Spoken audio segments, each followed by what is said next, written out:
La ganadería y la agricultura tuvieron un papel muy importante en la economía de Honduras en la primera mitad del siglo XX, y uno de los cultivos que se daban en esa época era el banano.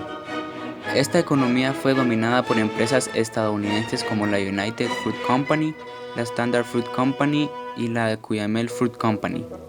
Estas empresas, mediante grandes concesiones por parte de los conservadores, llegaron a generar miles de empleos y a construir varias obras de infraestructura en el país.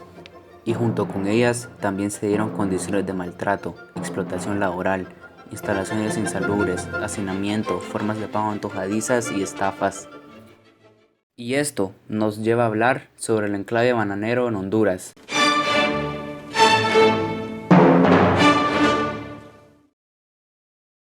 Las plantaciones de banano se pueden comenzar a apreciar en Honduras desde 1866, cuando pequeños finqueros hondureños y norteamericanos cultivaban este fruto en la región insular atlántica del país, en Isla de la Bahía, entre otros lugares. Los reformadores liberales de la época querían favorecer la agricultura del país, así que estimularon la producción bananera, implantando así de estos cultivos en los puertos de La Ceiba, Omoa y Tela. Estos productos eran solamente exportados y comercializados por compañías extranjeras instaladas en los puertos. Un cambio radical se produjo en 1899, cuando los hermanos Vaccaro recibieron concesiones de tierra en la costa norte del país, a cambio de la construcción de ferrocarriles en una extensión larga. En este mismo año, 1899, la United Fruit Company había sido fundada bajo las leyes del estado de New Jersey, y su actividad en Honduras se limitaba a la comercialización de los bananos por medio de compañías intermediarias, como la Salvador Oteri y la Michel Macheca, establecidas en La Ceiba. Sin embargo, desde 1905, la United Fruit Company aseguraba el control del 46% de las acciones de la Vaccaro Brothers Company. En 1912, la United Fruit Company pasó de solamente la comercialización del banano a la producción directa de los bananos en Honduras, obteniendo concesiones a nombre de dos compañías, la Tela Railroad Company y la Trujillo Railroad Company. De esta misma manera, la United Fruit Company ya se había convertido en un verdadero imperio en cada país donde ésta desarrollaba sus operaciones.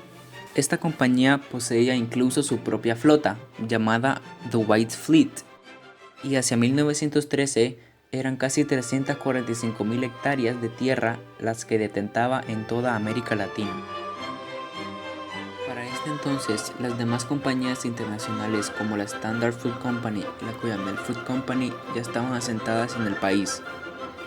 Estas compañías fruteras norteamericanas pusieron al país bajo su dominio. El producto era muy bien respaldado y de calidad, por lo que se cultivaron más tierras, y se desarrollaron las zonas portuarias en el Mar Caribe. Hicieron de Puerto Cortés y de San Pedro Sula unas zonas de población industrial importante y en frecuente desarrollo debido al ferrocarril, a las inmigraciones y a la colocación de plantas eléctricas instaladas que fueron un potencial despegue en la economía y transporte del país. Sin embargo, la prensa hondureña criticaba muy a menudo la política demasiado generosa del Estado respecto a las compañías extranjeras. Por ejemplo, El Nuevo Tiempo de Tegucigalpa veía en ello una fuente de toda clase de males, políticos, económicos y también morales. Según este periódico, las demandas de concesiones de las grandes compañías despertaban la ambición de los funcionarios y los llevaba a la corrupción. De hecho, la política de concesiones se revelaba como un mercado de abusos y timos, y además era un fracaso para el Estado hondureño, porque como era de esperarse, las compañías beneficiarias de las concesiones solo instalaban la infraestructura en la medida en que sus necesidades e intereses los requirieran. Para los trabajadores dentro del campo, la vida era muy dura. Estas compañías abastecían a los trabajadores y sus familias de los productos y artículos necesarios, los que podían ser adquiridos en los comisariatos. Pagaba a los trabajadores con fichas y cupones con valor desde 1 peso hasta 50, los que podían ser cambiados por mercaderías en los respectivos comisariatos.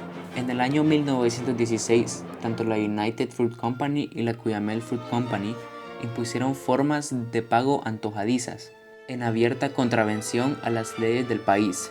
La Cuyamel Fruit Company obligaba a los trabajadores, mediante la firma del contrato, a contravenir las disposiciones legislativas del país, las cuales establecían el pago a los trabajadores de cada 8 días y en plata acuñada, y la United Fruit Company pretendía pagar salarios cada 40 días.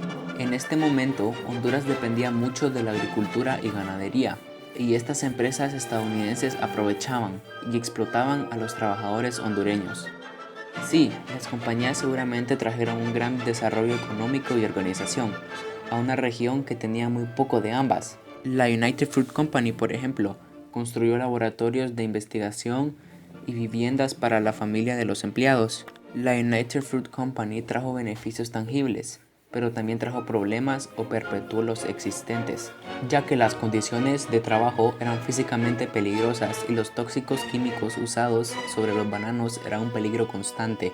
También amenazaban a los trabajadores enfermedades como la malaria y la fiebre del dengue. Los salarios de los trabajadores de campo no eran buenos y sumados anualmente era muy poco dinero. Esta compañía se oponía a cualquier intento de formación de sindicatos y abandonaba áreas enteras si el sindicalismo comenzaba a ganar posiciones firmes. Cuando abandonaba un área, derrumbaba las viviendas y escuelas que había construido y dejaba el área totalmente desválida.